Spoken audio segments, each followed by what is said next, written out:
Hello YouTube, Robin Hood Bricks here, and today I'm going to be working on this area, moving buildings around and getting it all sorted so we've got room for the new modular when it comes out next month, and a few other things. But first, some really interesting amendments.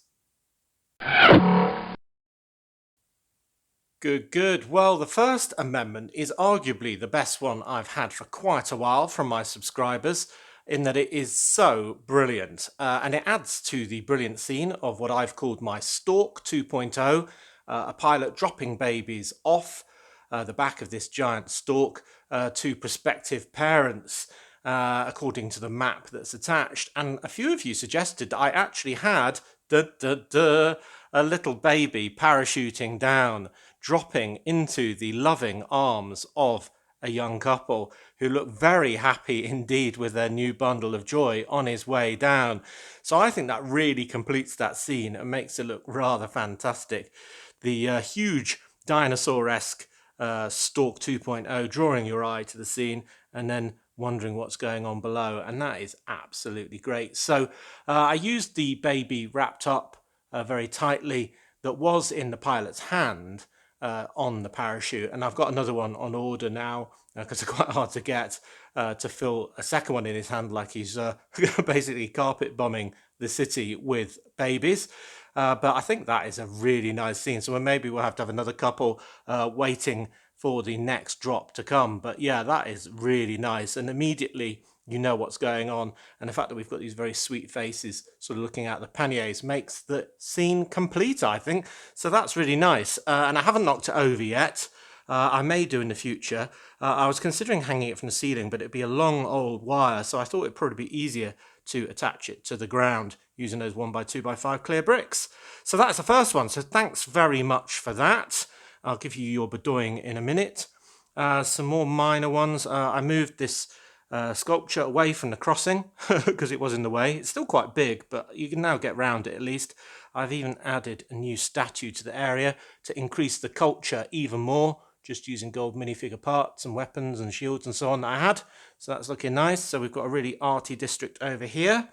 So bedoying for that as well. And then last time in the city, we made our portal for the Velociraptor to go through. And we had a problem with the size of the sticker, but I think all this plant life, top, middle and bottom, conceals most of the gaps of the sticker now. And I added, instead of a 1x1 brick, a 1x1 with stud on the side for the side attached points. And it looks a bit regular, but I think it does look a lot better than it did. So you definitely get the idea with his tail pointing into the picture. And the tail doesn't come off, unfortunately. I could cut it off, but that seems a bit destructive. So I think I will leave that on. So that is another good amendment. Oh, right, well, we've got two more over there. But for all of you that suggested one so far, here is your bedoying. Well done. And two amendments for my Italian job scene. The first is a skid on the road using a sticker that came with some tiny turbo sets. There's a few that I've sort of harvested off the kind of base plates that they use there. And there's no way that that tarmac was made by a 1964 Buick Skylark that doesn't even have positive traction or independent rear suspension, so it must have been made by this lovely red Mini. So that's good, and I used a couple more of the stickers actually to create a sort of dappled white line that would join up some of the road markings. So we've got some here and some near that mech. It's not so easy to put them over the bobbles that are covered in bricks on the other two sides, but I think every little bit helps, so I quite like that. So that is a good amendment. And the other one's another favourite, just using one of those clear action pieces on the stem of one of the globes that I kept knocking off when I was installing this subway station. And this time it's in the process of being knocked off by the blue Mini that's made a bit of a hit on the side of it on its way up, jumping through after the white one and the red one. So I really love that idea as well. Just another bit of motion exaggerated there. So fantastic. Well done to all of you who suggested those. Right, I think my first job is to eliminate this unsightly gap in between the brick Nottingham Post building and the Leaning Tower Ferrari. So because of the door frame of the closet, I'm going to basically have to use normal plates in that spot that are only 14 deep rather than 16 deep, and then kind of transfer all of this onto a new sort of setup and try and get it as close to that as possible so we can maximize our room for the jazz club, and then the new huge museum modular before the road, and all of these that will be pushed back another sort of base plate distance over there. So yeah, let's free up some space. Okay, so that's all filling that gap now, and it's mainly on 14 deep plates rather than the base plate going to 16 deep when we get past all that stuff on the door. And maybe the join will be hidden by the tower now, at least to a degree. I'm slightly worried that my wonderful 3D sign of the actual black horse against the yellow background, which I do love, doesn't get obscured by the brick Nottingham Post sign because it is rather oversized, but we'll see. Yeah, this has been leaning quite literally against other things to support it, and now it's going to be very tricky to pin it in position, I think, because I remember this being hard. Anyway, wish me luck. Hopefully nothing falls off. Oh, it's in, and the sign isn't obscured, I don't think. I mean, the flying Inferno guy is kind of in front of it a little bit, but not in a bad way. It's now nicely packed and stacked, including at the bottom where the McLaren guy who's trying to spy is in between the two buildings. We've got the Ferrari fan taking a selfie at the front, and one of the many pizza delivery people all pouring at the side, and the statue of Enzo Ferrari himself. So brilliant, that is all looking rather great. A little close, but as I say, we need all the space we can get. So the next thing is to put the jazz club in. I figure this is the best one to go into this space, because what I'm going to try and do with the next modular is basically transfer it onto the edge of the pavement, this 8 deep one and this 16 deep one, which means we only have to lose 2 studs off probably the very back, and then it can go right up to the side of the Ferrari tower, up to there, because we've got another one of these 8x16s kind of under here. This bike will have to move. So we really want something that kind of is set back a little on the right-hand side as we look at it, and that's exactly what we've got here with the pizza restaurant. So I think that will sort of go into the reduced line of this setback set of facades a lot better, especially if I remove this sort of brown, I don't know what you'd call that, trellis type sort of thing, and get the edge of the building so it just finishes at that corner. And then maybe we can even continue this dark tan and dark grey sort of checkerboard tiling a little bit around the side. It will be basically that run of studs that I've left uncovered, and maybe the one with the pizza boxes as well. I can just move those up the steps a little bit. And then we'll get some more tables, basically, because one thing about this, it's got one outside table, which I don't particularly like, so maybe we can do some more, or maybe some around the corner. I don't know whether it'll fit or not, but anyway, it's going to be a pain, whatever I do, because I'm going to have to transfer the entire bottom level of this build onto this combination of base plates, which, yeah, I think I'm going to go back to the desk to do, just so I don't lose any of the pieces whilst crawling around on the floor in here, because there's no space. Well, I managed to successfully prise the building element of the lower floor of the modular off in one piece, or well, 2 anyway, rather successfully. So that went well, but there's no getting around the fact that taking off a whole base plate worth of tiny little tiles is a pain.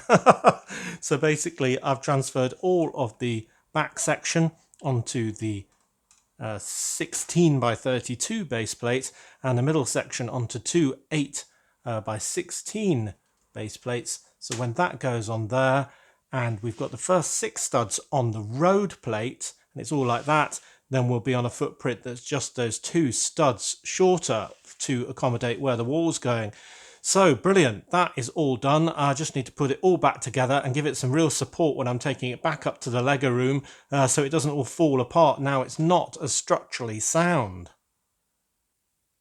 Right, well, it's actually quite strong now, so I can plop this in its new place. 2 studs less deep than it was before, and then I can slide it right up to our combination of base plates and plates underneath the leaning tower.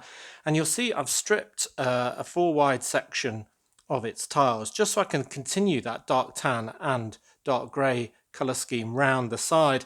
And I figured the bit that I've taken off, this sort of trellis I suppose it is with flowers on, I could put right on the back against the wall, kind of next to that great big bin, and that would brighten it up as well.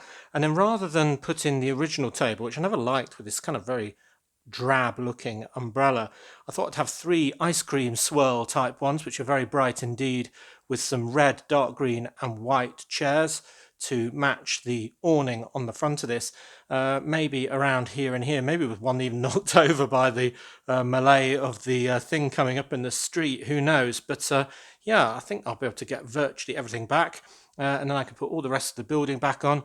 And I've already put on my brand new Singer, which came on the front of that Meet the Minifigures book, to join the band there, because he's absolutely amazing and he's crooning right next to a speaker, enjoying the sound of his own voice. Cool, right, let's get those tiles on, a bit of the street furniture, and see how it looks.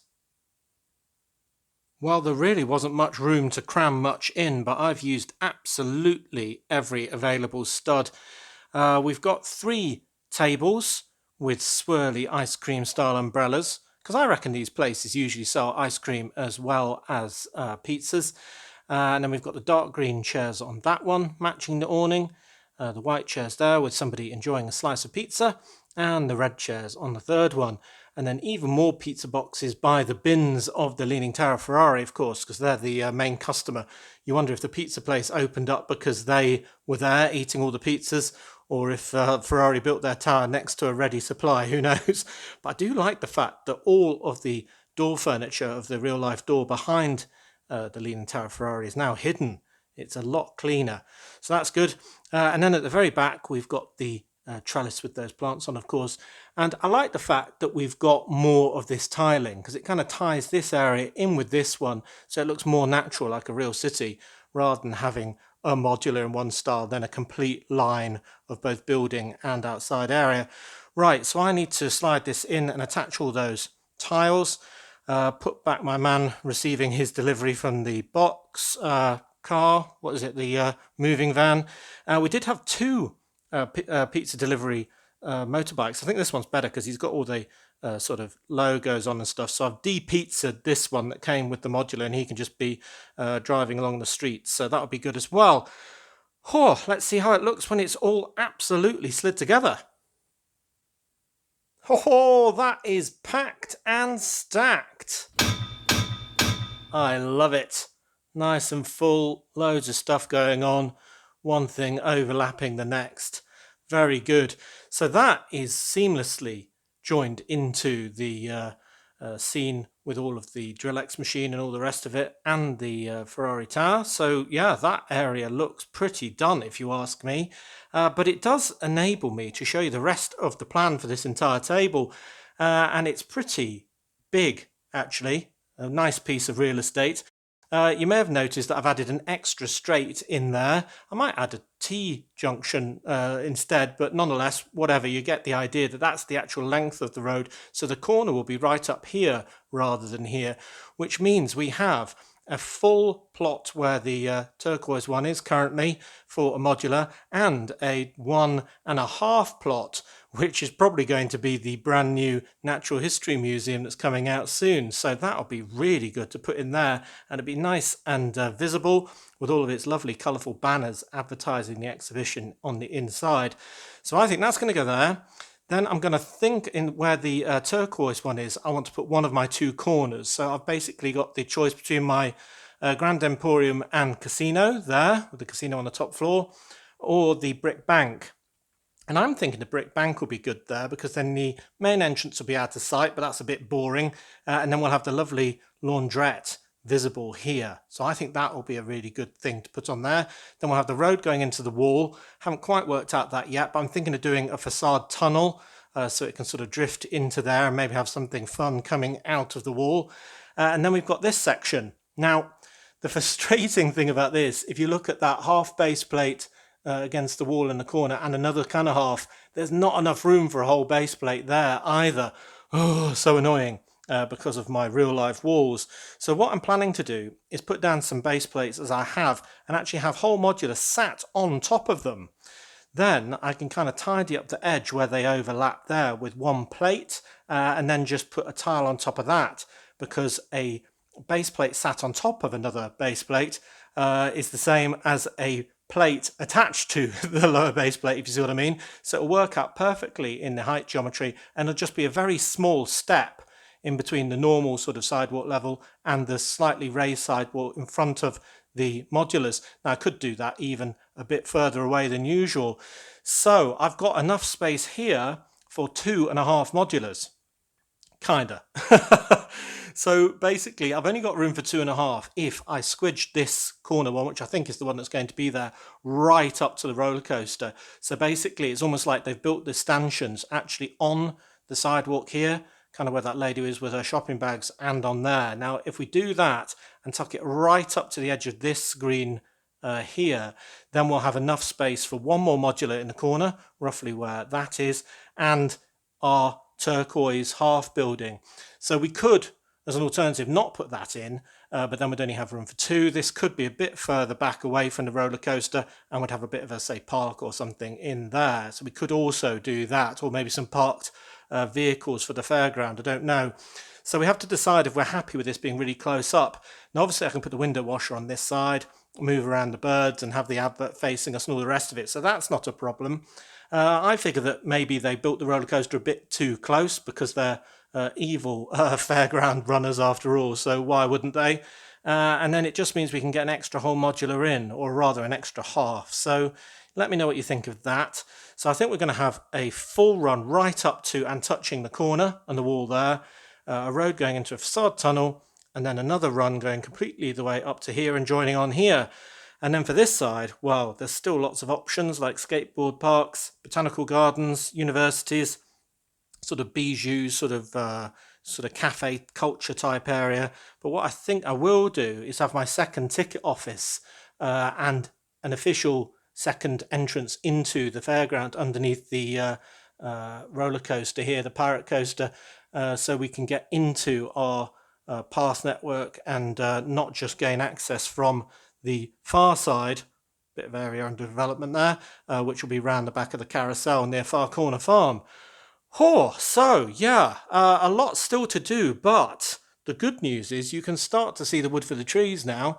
We've got one area really done, and then everything else sort of married to its area, sort of paced out, so to speak. And that's what took me so long. Just getting this plan and trying loads and loads of different options was really difficult, actually. And it was so frustrating just because the geometry was off. First of all, with the road, the road was too close to the wall, which is why we've done our diagonal section of road. Then basically I wanted to fit in as many modulars as possible, and then Lego threw a curveball, making the new modular 1 base plate and a half, which has messed that up again. So yeah, I think we're almost back on track again. Oh, but although we haven't made a huge amount of progress in some respects today, this has taken absolutely ages, so I'm going to call it a day there. But yeah, I am very happy with the progress. We can see our wonderful jazz club sign, which was always the worst thing about having it on the wrong side of the road. We can see our lovely colourful band, including new singer on the top there. We've got our extended seating area, which I think is really good, actually, because it was a bit rubbish before, if I do say so myself. And the fact that it's very close to this, the street edge now, the curbside, doesn't really notice at all, actually. Sometimes modulars look a bit far back from the road when you use old road plates, so I'm very happy with that. Oh, and we can see our lovely Duplo pizza, of course, so that is great. Our dynamic scene there, and I'm even going to get all of the other modulars in. Yes. Oh, phew. Well, wouldn't you know it, you announce a plan and then the final piece you put in doesn't really fit. But yeah, I was just putting the brick bank in its place for the final take, and wow, we've got that problem with the door frame again for this blasted closet door. It will work. It just means that we're going to have a very narrow pavement, just the sort of section to the right of the lamp. I mean, that means the road's going to kind of be like that effectively. So it's going to be very narrow indeed if we're going to do it that way. Obviously, I could get it a lot closer if we had one that wasn't a corner modular. In fact, looking at it from this angle, maybe it's not the best one to include here. Maybe that's the one that should go over here, but it's not going to be any easier to fit the Grand Emporium there. Yeah, so I need a slight rethink, but you get the idea. Another way is to have one corner there, have the turquoise one in the middle, and have the other corner one sort of facing the wall, which wouldn't be too bad. We could see the front of the bank, or maybe this main side of the Grand Emporium if we did it that way. And then we'd have a free slot here that was 1 modular wide for, well, a straight on modular, and we wouldn't really see the bad side of that, and we could cover it in loads of adverts. So yeah, that wouldn't be too bad actually. Maybe that's what I'll do. But yeah, whew, I've had enough for today, so that is definitely it. So as always, thank you very much for watching. It is appreciated. Do remember to like, comment and subscribe for more awesome LEGO videos. And if you value this channel, there are many ways in which you can support it. Do check out the links in the description below. And next time on Robin Hood Bricks, well, I'm going to be away. Yes, the last thing you wanted to hear, on holiday with Mrs. Hood for 2 weeks. So you aren't going to have any videos for that period. So yeah, I'm going to have to leave you hanging on a cliff edge, waiting for the next instalment for this area. But it's a well-deserved break and a well-needed one for both of us. So yeah, we'll come back with very brown hands and yeah, loads of energy to do our next build. So until whenever that is, see you. Yeah, can't wait to go on holiday. Sorry.